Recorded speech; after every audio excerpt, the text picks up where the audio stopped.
semuanya. Kak Pawpaw tadi memuji Tuhan dengan antusias juga.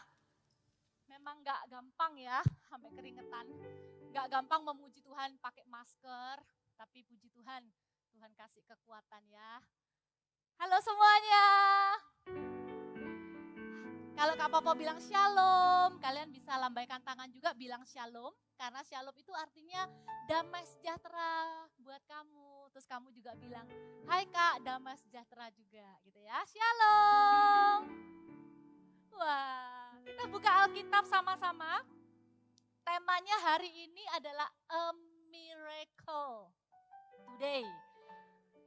Kalau ngomong soal miracle itu, dulu mungkin waktu kalian kecil, kalian dengernya itu, ngertinya itu magic. Ya, di film-film itu ada yang kayak tiba-tiba muncul gitu ya. Tapi itu semua buatan film, gak beneran terjadi. Tapi yang namanya miracle, bilang sama-sama miracle. Miracle itu adalah, kalau kalian mau catat ya, atau mujizat. Bahasa Indonesianya mujizat itu adalah perbuatan ajaib Tuhan yang melebihi kemampuan manusia. Oke. Jadi mujizat itu adalah perbuatan ajaib Tuhan yang melebihi kemampuan manusia. Jadi kalau kakak bisa makan, ya kakak itu bukan mujizat. Kalau kakak memang bisa jalan, ya itu bukan mujizat. Tapi kalau ada orang yang dari lahir tidak bisa jalan, kakinya itu lumpuh, harus pakai kursi roda, tiba-tiba berdoa, minta mujizat, tiba-tiba dia bisa berdiri, itu namanya mujizat. Karena sebelumnya nggak bisa. Sesuatu yang ajaib, yang dokter nggak bisa lakukan, yang manusia sepinter apapun nggak bisa lakukan, itu bagiannya Tuhan namanya mujizat. Oke ya. Jadi mujizat itu adalah perbuatan ajaib Tuhan yang melebihi kemampuan manusia. Itu namanya mujizat. Kita lihat sama-sama di Kisah Para Rasul 4. Yuk yang bawa Alkitab dibaca sama-sama. Perhatikan setiap ayat, karena nanti di akhir ibadah ada surprise buat kalian ya. Kisah Para Rasul 4 ayat 29. Nanti kita akan baca sampai ayat 30, kita baca satu-satu dulu ya. Ayat 29 bilang begini dari Kisah Rasul 4. Kita baca sama-sama aja yuk dengan suara yang keras. Kisah Rasul 4 ayat 29. 1, 2, 3. Dan sekarang ya Tuhan, lihatlah bagaimana mereka mengancam kami. Dan berikanlah kepada hamba-hambamu keberanian untuk memberitakan firman-Mu. Ini adalah sebuah keadaan di mana waktu itu rasul-rasul utusan Tuhan, orang-orang percaya dianiaya, dimusuhi, dimasukkan penjara, diancam, dipukul. Intinya mereka tuh ngalami masalah yang begitu besar. Ini ayat ini ngomong soal keadaan waktu itu. Sampai mereka itu ndak tahan. Oke, biasanya orang yang butuh mujizat Tuhan, orang yang butuh perbuatan ajaib Tuhan, yang butuh pertolongan Tuhan adalah orang-orang yang ada dalam kondisi yang tidak kuat lagi. Sudah tidak bisa lagi ini kalau bukan Tuhan. Benar ya? Kalau cuma lapar, lapar, mama bisa buatin makanan, tidak perlu sampai Tuhan kirimkan mujizat supaya aku bisa makan. Tapi ada orang yang benar-benar tidak bisa, tidak mampu. Sampai satu titik berserunya cuma kepada Tuhan. Apakah hari ini kamu dan kakak atau kita tahu ada orang yang dalam keadaan tidak berdaya, dalam keadaan susah, dalam keadaan sakit, dalam keadaan menderita, dalam keadaan tidak bisa berbuat apa-apa. Sudah coba ini itu, tidak berhasil juga. kasih tahu mereka ya. Dan kalian semua juga ingat baik-baik ya. Kalau di saat kita dalam keadaan yang tertekan, dalam masalah, kata orang-orang tuh stres. Sudah belajar enggak bisa-bisa. Sudah berdoa enggak sembuh-sembuh. Sudah ke dokter minum obat enggak bisa sembuh. Dalam keadaan di mana tidak ada harapan, disitulah kita bisa berseru kepada Tuhan, minta yang namanya mujizat. Rasul-rasul itu ketakutan. Lihat Tuhan, lihat. Lihat ya, kata lihat itu artinya gini, cari perhatian Tuhan. Tuhan, lihatlah keadaanku, itu kata rasul-rasul. Kami itu sekarang lagi tertekan, lagi dianiaya. Tapi kami tuh pengen beritakan firman, tapi takut. Gimana caranya? Lihat ayat selanjutnya, baca lagi sama-sama. Ayat 30 baca dengan suara yang keras ya. Ini ayat yang sangat penting untuk kita bisa mengerti tentang mujizat. Baca sama-sama Kisah Para Rasul 4 ayat 30 dengan suara keras. 1, 2, 3. Ulurkanlah tanganmu untuk menyembuhkan orang. Dan adakanlah tanda-tanda dan mujizat-mujizat oleh nama Yesus hamba-Mu yang kudus. Lihat ya, waktu rasul-rasul ini dalam masalah, dia enggak cuma bilang begini, Tuhan bebaskan kami dari masalah kami. Karena kalau mereka cuma minta ditolong Tuhan, terus masalahnya selesai, so what? Yang mereka minta adalah ini, Tuhan nyatakan mujizat-Mu. Supaya apa? Supaya orang itu bisa kenal siapa Tuhan Yesus yang kami sembah dan kami layani. Jadi dari ayat ini ya, kakak punya 3 poin sederhana kalau kalian mau catat. Yang pertama, mujizat asli. Oke, nanti kakak jelaskan. Berarti ada yang namanya mujizat palsu. Mujizat asli hanya ada di dalam nama Tuhan Yesus. Karena tadi rasul-rasul bilang kan, adakanlah tanda-tanda dan mujizat oleh nama Yesus. Dulu Kak Popau tuh kaget, loh kok bisa ya di Alkitab itu kalau kalian ingat gak waktu Musa datang ketemu Firaun, terus bawa tongkat, terus tongkatnya disuruh lempar, tongkatnya jadi apa? Ular. Nah waktu itu ada orang-orang ahli-ahli, apa ya kayak ahli-ahli nujum gitu, yang punyanya orang Mesir itu bisa melakukan hal yang sama. Mereka juga lemparkan tongkat, tongkatnya juga jadi ular. Loh, memangnya bukan cuma Tuhan Yesus ya yang bisa bikin mujizat? Iya. Tapi mujizat yang asli, oke, itu cuman ada di dalam nama Yesus. Banyak loh orang itu yang cari mujizat kepada dewa-dewa, kepada berhala-berhala, kepingin dapatkan kekayaan, pergi ke gunung-gunung, menyembah-nyembah, mengadakan ritual-ritual. Lihat ya, dengar ya, iblis itu dulunya malaikat. Dia bisa menyamar jadi malaikat terang seolah-olah menolong manusia. Seolah-olah bisa loh ada dukun sakti yang gak kenal Tuhan, itu bisa sembuhkan orang. Jangan kaget, oke? Nanti kalau ada orang bilang, itu loh pergi ke sana, ada orang sakti. Jangan kaget. Karena mujizat itu juga dilakukan oleh kegelapan. Tapi ini loh bedanya yang asli dan palsu. Yang palsu itu akan menuntut balas. Yang palsu itu akan meminta sesuatu dari hidup kita sebagai gantinya. Karena pekerjaan iblis itu hanyalah mencuri, membunuh, dan membinasakan.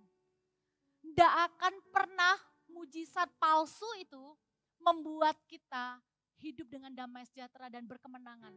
Ada barternya. pengen kaya, ternyata anaknya sakit. Pengen kaya, pengen pinter, cari ke cara yang salah. Tapi kalau mujizat yang dari Tuhan, asli, itu mendatangkan damai sejahtera dan mendatangkan kemuliaan bagi nama Yesus. Dengar baik-baik. Mujizat yang asli itu cuman ada di dalam nama Tuhan Yesus. Sekarang kakak ajak lagi berpikir. Terus sebenarnya mujizat itu untuk apa? Right? Orang yang sembuh, misalnya ada orang yang telinganya tidak bisa mendengar. Tuhan sembuhkan telinganya, bukan? Tuk, bisa mendengar. Pertanyaannya kakak, orang ini satu hari akan meninggal nggak? Meninggal lagi. Orang yang sakit divonis hidupnya cuma tinggal 2 bulan, 3 bulan. Terus berseru minta mujizat sama Tuhan, Tuhan jamah, tiba-tiba aku kok kerasa seger ya. Orang bilang dia nggak bisa jalan, tiba-tiba dia bisa turun jalan. Kita udah sering lihat ya di FKA ya. Datangnya pakai ranjang, pulangnya itu bisa jalan kaki. Pakai kursi roda lah minimal. Pertanyaannya, orang yang sembuh tadi bisa meninggal nggak? Satu hari meninggal nggak? Suatu hari bakal meninggal nggak kalau sudah tua? Ya kan? Bahkan Lazarus di dalam Alkitab, mujizat yang kelihatannya spektakuler, belum pernah terjadi lagi ya. Ada sih sesekali, tapi jarang banget di Alkitab Tuhan Yesus tuh bangkitkan Lazarus yang udah mati berhari-hari kan. Terus Lazarusnya hidup kan. Kak Papa tanya, Lazarus setelah itu hidup selama-lamanya sampai hari ini atau mati lagi? Hah? Mati lagi kan? Dengar baik-baik.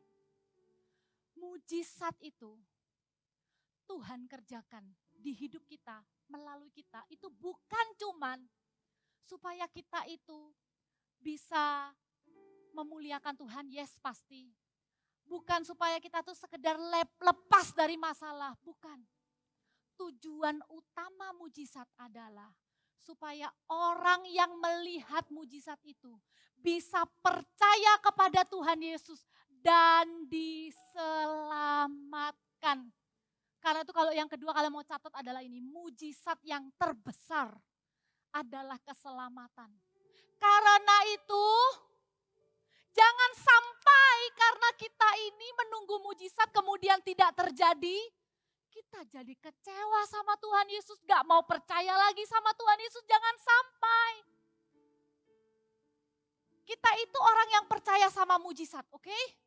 Kita tuh orang yang berseru, ulurkan tanganmu ya Tuhan, jamah aku percaya mujizat karena aku percaya Tuhan Yesus. Tapi hati kita jangan melekat sama mujizatnya. Hati kita jangan melekat sama hasil mujizatnya. Hati kita ini melekatnya sama Tuhan Yesusnya. Karena mujizat yang terbesar itu udah kita terima, yaitu apa? Keselamatan jiwa kita. Kalau tubuh ini sudah tambah lemah, kemudian akhirnya kita meninggal, Tuhan janji Tuhan akan kasih tubuh yang baru, tubuh kemuliaan. Asal kita tidak menyangkali iman kita. Amin. Jangan pernah bilang begini, enggak ada Tuhan. Buktinya aku sudah doa buat engkong emak enggak sembuh.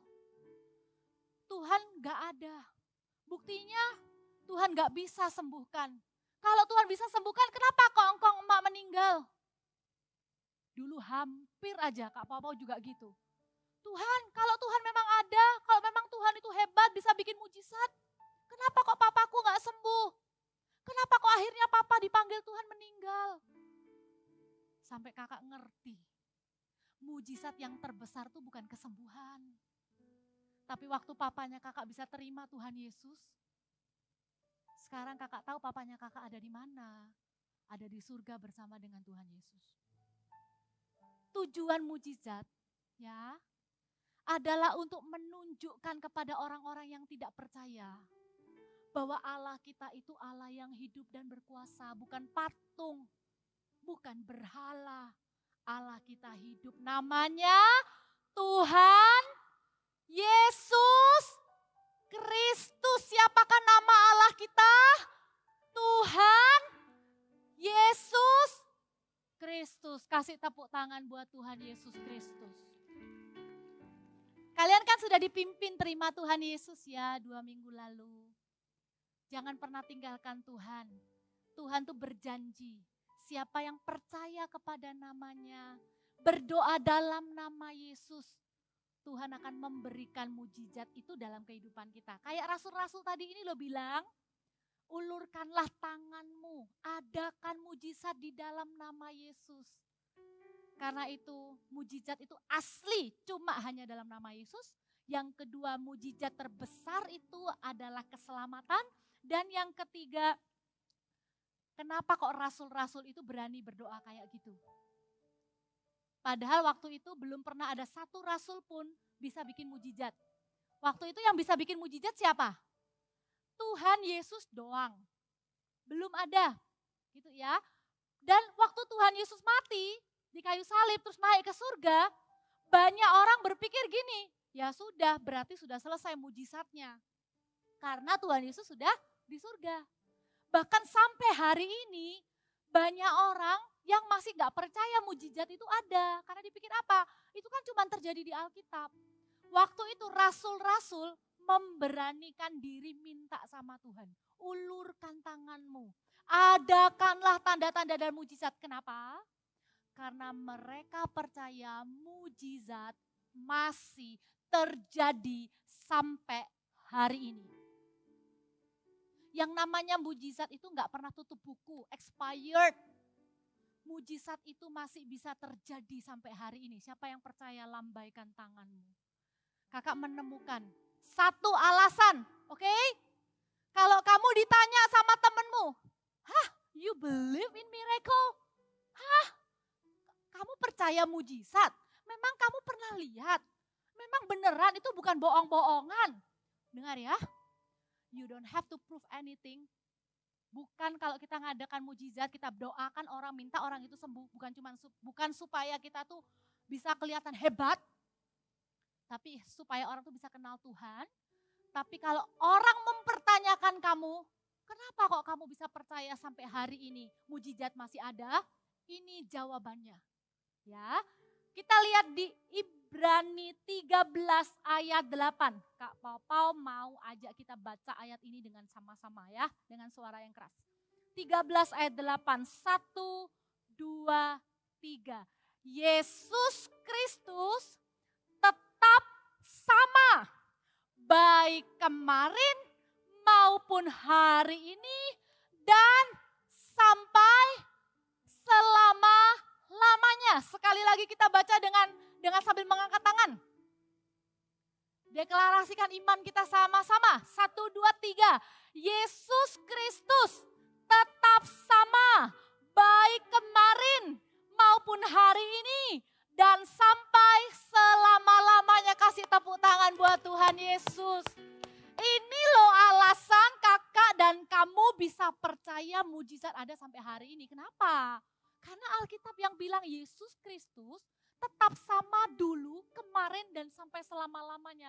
Kalau dulu Tuhan Yesus itu hatinya tergerak lihat orang lumpuh, langsung Tuhan Yesus bilang berdiri, sembuhkan. Kalau Tuhan Yesus lihat ada orang sedih karena anaknya sakit, bahkan ada anaknya yang mau meninggal, Tuhan itu langsung adakan mujizat sembuhkan. Dengarkan, sampai sekarang Tuhan Yesus masih sama, masih rindu, masih mau mengerjakan mujizat di hidup setiap orang-orang percaya. Bedanya apa? Kalau dulu Tuhan Yesus cuma ada di satu tempat. Jadi orang yang mau ketemu Tuhan Yesus tuh harus rebutan dengan ribuan orang. Sampai ingat gak ada yang harus manjat rumah, bikin lobang di atap rumah terus turunkan orang yang sakit. Karena apa? Tuhan Yesus cuma ada di satu tempat. Tapi waktu Tuhan Yesus sudah naik ke surga, Tuhan Yesus itu mencurahkan Roh Kudus-Nya, maka mujizat itu bisa terjadi di mana-mana. Asalkan rahasianya apa? Kita lihat ya. Setelah rasul-rasul berdoa, ini loh yang terjadi. Kita lihat, kita balik lagi ke tadi Kisah Para Rasul 4 ayat yang ke-31 bilang begini. Dan ketika mereka sedang berdoa, goyanglah tempat mereka berkumpul itu dan mereka semua penuh dengan Roh Kudus. Lalu mereka memberitakan firman Allah dengan berani. Waktu mereka minta, Tuhan ulurkan tanganmu bikin tanda-tanda mujizat, Tuhan kirimkan Roh Kudus. Tuhan penuhkan orang yang berdoa minta mujizat itu dengan Roh Kudus. Supaya apa? Dengarkan baik-baik. Lihat kakak semuanya. Supaya mujizat itu bukan cuma terjadi di dalam hidup kita, tapi supaya mujizat itu juga bisa terjadi melalui hidup kita kepada orang lain. Makanya waktu kita minta Tuhan adakan mujizat. Waktu rasul-rasul berseru, Tuhan kasih kami mujizat, mereka langsung dipenuhi dengan Roh Kudus. Ini loh doa kakak hari ini untuk kalian, dengar ya. Apa yang hari ini Alkitab tulis? Mereka semua, oke, semua, gak ada yang enggak, penuh Roh Kudus. That's my prayer for each and every one of you, baik yang di onsite SCC sini maupun kalian yang ikut live streaming. Mereka semua penuh Roh Kudus. Efeknya apa? Baru kemudian di pasal 5 ayat yang ke-12 baru ada kalimat begini. Dan oleh rasul-rasul diadakan banyak tanda dan mujizat di antara orang banyak. Setelah mereka penuh Roh Kudus, mujizat itu bukan cuma terjadi di hidup mereka, mereka jadi berani, yang takut jadi berani, tapi mujizat juga terjadi melalui hidup mereka. Rasul-rasul itu ya, yang dulunya takut, waktu mereka penuh Roh Kudus, mereka tidak tahan lihat orang menderita, langsung tumpang tangan minta disembuhkan juga. Amin. Amin. Apa sih rahasia mujizat itu? Iman. Percaya. Percaya kalau Tuhan Yesus masih sama dulu, sekarang, dan selama-lamanya. Percaya kalau mujizat itu masih ada sampai hari ini. Percaya kalau kita berdoa di dalam nama Yesus, Roh Kudus dicurahkan atas hidup kita, maka bukan cuma kita ngalami mujizat, kita bisa dipakai Tuhan bikin mujizat di hidup orang lain. Percaya. Mujizat itu, rahasia mujizat adalah iman percaya kepada Tuhan Yesus. Ada satu ayat yang sedih loh. Mau baca ayat sedih enggak? Gak apa-apa ya, supaya kita belajar ya. Matius 13 ayat 58.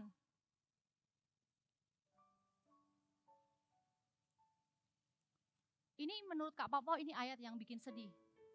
Karena bilang begini. Dan karena ketidakpercayaan mereka, tidak banyak mujizat diadakannya di situ. Ini ngomong satu tempat ya, yaitu tempat kelahiran Tuhan Yesus. Itu ya orang-orang itu ya bisa bilang gini, hah itu kan si Yesus, anaknya Pak Yusuf dan Bu Maria. Hah dia kan orang sini dulu, dari mana dia dapat kuasa itu? Karena mereka tidak percaya, firman Tuhan bilang maka tidak banyak mujizat yang terjadi di situ. Kakak berdoa di voltage ini, di ibadah voltage, di gereja Mawar Sharon, di keluargamu, di hidupmu. Karena kamu percaya, maka ada banyak mujizat yang akan terjadi di dalam hidupmu dan melalui kamu. Yang percaya katakan amin. Amin. Percaya. Hari ini ada nggak yang butuh mujizat? Kakak kasih 3 contoh ya. Mujizat itu apa? Kesembuhan dari sakit penyakit. Mungkin itu buat kamu. Kamu pernah dengar kata mama aku sakit ini. Sudah lama sih, sudah biasa. Atau baru aja sakit.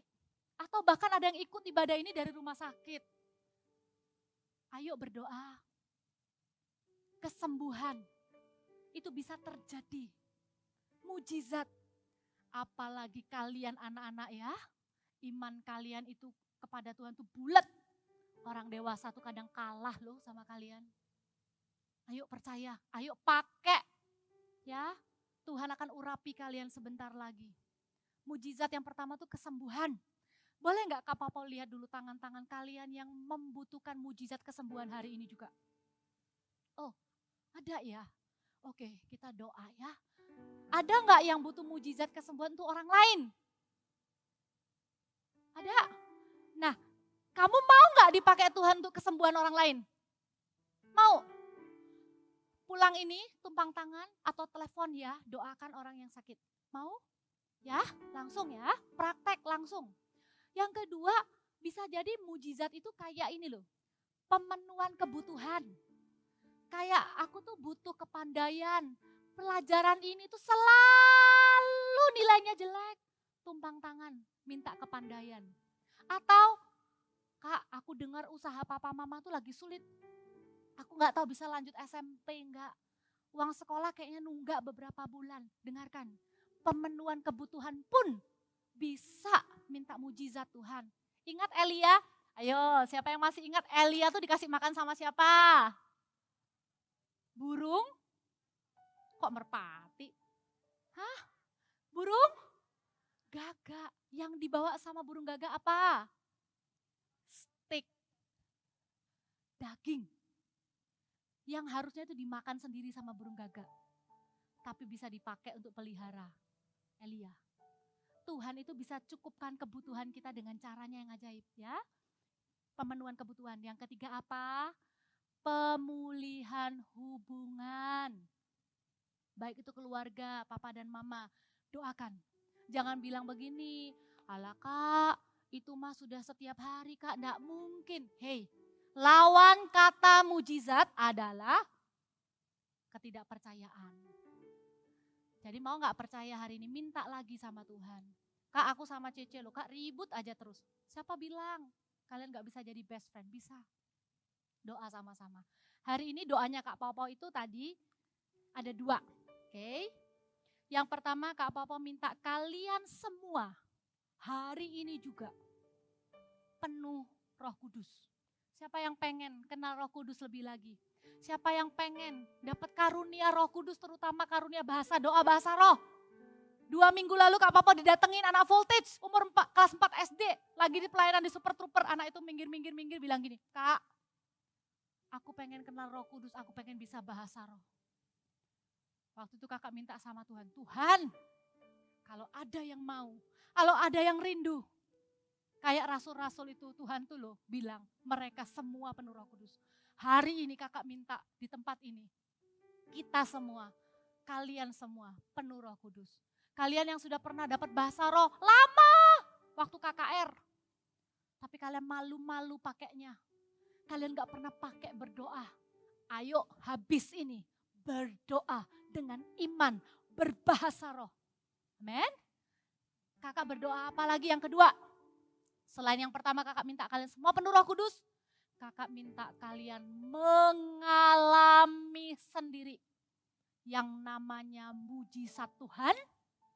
Dan gak berhenti sampai situ. Kalian akan dipakai Tuhan bawa mujizat untuk keluarga kalian dan teman-teman sekolah kalian. Amin. Amin. Ya, ayo kita berdiri sama-sama. Ini waktu yang paling penting, oke? Yeay, khotbah udah kelar. Wah, langsung main. Enggak, salah. Yang di live streaming juga begitu khotbah selesai jangan buru-buru bisa tutup. Mas sudah selesai ibadahnya mau main. Jangan. Bagian ibadah yang tidak kalah pentingnya adalah ini. Yaitu apa?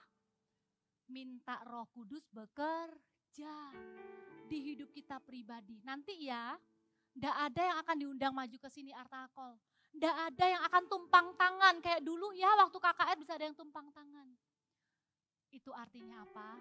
Roh Kudus itu mau datang ke tempatmu secara pribadi. Kakak tadi waktu nyembah, waktu kita doa, jadi sebelum ibadah mulai itu selalu ada doa. Satu doanya kakak tuh gini loh, Tuhan, Roh Kudus itu kan selalu hadir di rumah Tuhan, benar ya? Waktu kita datang ke gereja tuh hatinya damai, senang. Kakak minta sama Tuhan, Roh Kudus itu bukan cuma ada di sini, tapi Roh Kudus itu akan tinggal di dalam tubuh setiap kalian. Roh Kudus akan pulang bersama dengan kalian.